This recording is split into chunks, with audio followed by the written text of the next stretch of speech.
Domenica 27 dicembre, San Giovanni Apostolo. È il 362esimo giorno dall'inizio dell'anno, ne mancano 4 al termine.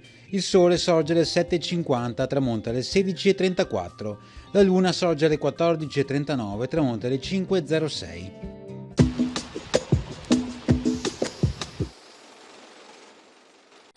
Sigismondo, re d'Ungheria, occupa Belluno.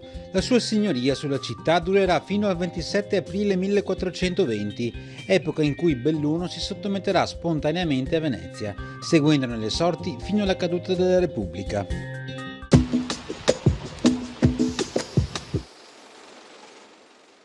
Le previsioni per domani. Al mattino e fino al primo pomeriggio tempo perturbato, a tratti instabile, con cielo in prevalenza coperto. Nella seconda parte di giornata attenuazione del maltempo con possibili parziali e temporanee schiarite in pianura verso sera. Precipitazioni fino al primo pomeriggio, probabilità alta di fenomeni diffusi più consistenti sulle zone centro-settentrionali, anche a carattere di rovescio od occasionale temporale in pianura. Le precipitazioni saranno inizialmente a carattere nevoso anche su buona parte della pianura interna, neve mista a pioggia altrove e in prevalenza pioggia sulla costa.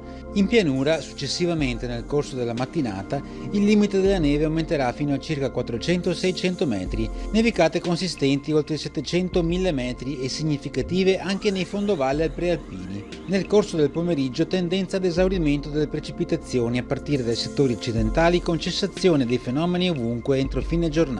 Temperature minime in calo nelle valli, in aumento altrove ma ancora con valori prossimi o inferiori allo zero anche in pianura.